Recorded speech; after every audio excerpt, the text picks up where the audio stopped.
Hey loves, welcome or welcome back to my channel. Today guys, I'll be checking out this interesting video from Dog in Exile, and it's titled Trump Attorney Stuns Media Reviews Judge Merchan's Detail. You guys, I'm super excited for this. If you're yet to subscribe to this channel, please consider subscribing. Give this video a massive thumbs up, comment, share, and all that good stuff. And without much ado, let's see what this video is all about. Trump attorney Alina Habba is on Fox News revealing details about the way Judge Juan Merchan snuck out little details about Trump, or had them kind of be able to ruminate on the gross aspect of Stormy Daniels, then tell the jury, oh, it never should have happened. Welcome to Doug in Exile. This is where the happy patriots are.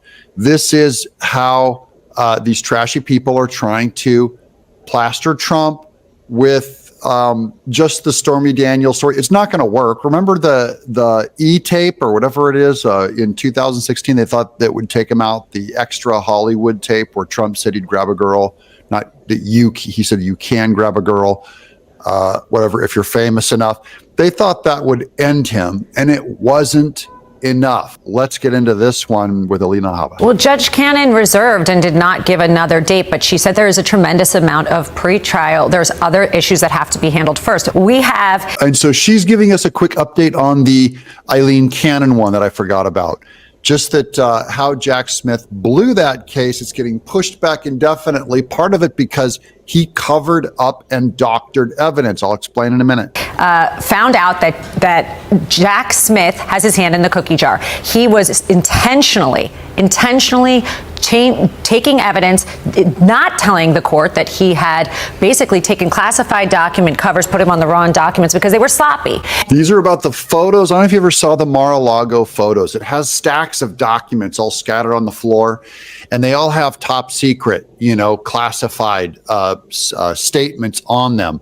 That was all doctored and posed. They put those covers on the documents, and come to find out, some of the documents they put those on were not classified documents. That's falsifying evidence. And that's why Aileen Cannon said, look, this is all a big can of worms. We have to push this back, buddy. And then what they did was put it in a footnote. They didn't think, when you put it in a footnote as a lawyer, that's, hey, I don't really want to highlight this, but it's in a footnote. And the people read it. We caught on. Obviously, our team is strong there, and they're looking at this closely. And Judge Cannon said, hold on, we got a lot of other things to do before you even try and pressure me, like you pressured many other judges, into having these rush trials before the November election. So that one is done.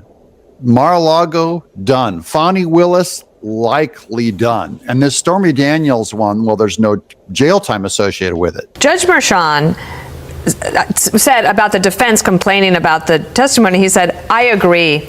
It would have been better if some of these things had been left unsaid. Now, this is about Judge Merchan allowing this gross testimony to come out about Stormy Daniels, speaking specifics about her and Trump in the SAG, which is nobody's business, isn't even part of the case because it's not because Trump still could have paid her hush money even if it wasn't true. It might not be true for all I know. She could be lying about the whole thing. Exactly. Maybe he pays her hush money because it's easier to pay her $130,000 to keep her quiet than to have her spill all this detail out to Melania. But they were already said in front of the jury. Yeah, this is the problem here. And the judge did try and put guardrails with the prosecution and say that these are the guardrails. The problem is you can't put the toothpaste back in the tube. You can't unhear something. But he said, yeah, we got to put the guardrails back on this, guys. I originally said you could tell all these Stormy Daniels stories. Now, let's veer away from that in this trial. And Judge Merchan knew it was too late. He wanted to slander Trump in public first. What are your thoughts on this video? This whole Donald Trump case is really becoming ridiculous. Well, let me know what you guys think about this in the comment section down below, and let's continue watching, you guys. Just go back to basics here. This is about books and records keeping. This is about somebody in Trump Tower who registered a legal fee as a legal fee payment. Okay, that's it.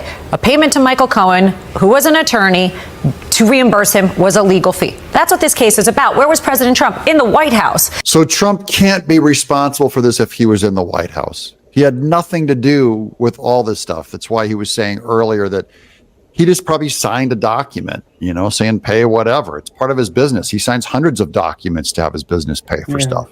And they're trying to now make this a very salacious, it's a complete extortion situation. And they're using their hand for the Biden administration to, number one, slow him down so that he can't go on the campaign trail. Number two, get headlines that they think will damage him. So all of this is just a big use of the waste of trial time for the Democrats to try and campaign against Trump.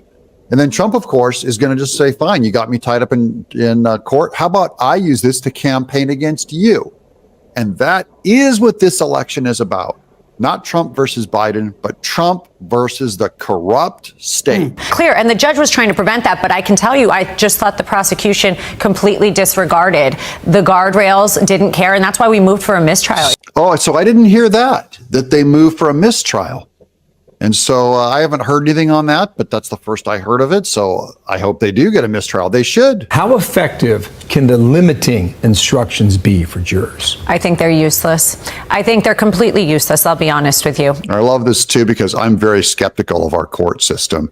It's antiquated. This is foolish to think that you can say you can give the judge can give instructions. You're not allowed to allow that testimony by Stormy Daniels to affect your decision is ridiculous. After what they hear, you can't. It's like if I show you a photo of a dead puppy on the side of the road, then say, oh, just pretend like you didn't see it. You can't unsee that. This is an art. It's not a science. When you're in a courtroom, no matter what the reporters are saying, you have to understand that as an attorney, it's a craft. You have to sit there, you have to listen, you have to read the room, you have to read the judge and the jury. I only put that clip in there because she said that being a lawyer is an art form. And I'm an artist, so I get to weigh in on this because I think I'm kind of an expert on the arts. I do agree. It is not about studying the law. It's about reading people in that jury and manipulating them, giving them information, influencing them. That's the art form of this stuff. And I hate to say it, but that's why I don't think it's about justice. If you constantly object and a judge is constantly saying you're overruled, how does that make you look to a jury? Right. There is a dance that you have to do, and you have to look at everything. So that was a little bit of an unfair assumption, if you ask me. I'm sorry. That was because Judge Merchan blamed Trump's defense for not objecting enough during that Stormy Daniels thing. And she's saying you don't want to object all the time because it can be seen as being too much of a chatterbox and too disruptive. So that's her defense. That's his defense. In the meanwhile, though, this is good. I just wanted to give you a little more detail about how gross Juan Merchan ran his courtroom. It's disrespectful to his career and to the law. And this thing really ought to be thrown out on a mistrial. I'm dug in exile. Wow, you guys, that was such an interesting one. And as much as we all know that the Supreme Court is very, very corrupt, we also know that the Democrat has a hand in manipulating what is going on in that courtroom, because the way this case is going is mind-boggling. Let me know what you guys think about this video in the comment section. Now, it's not the judges alone who are corrupt, but the juries, and the fact that they are all working together to make sure that they frustrate Donald Trump is very, very annoying. Let me know what you guys think about this video in the comment section down below. I really enjoyed every minute of this video, and I believe you guys also enjoyed watching. If you did enjoy watching, give this video a massive thumbs up, comment, share, and all that good stuff. And I'll see you all in my next video. Bye, guys.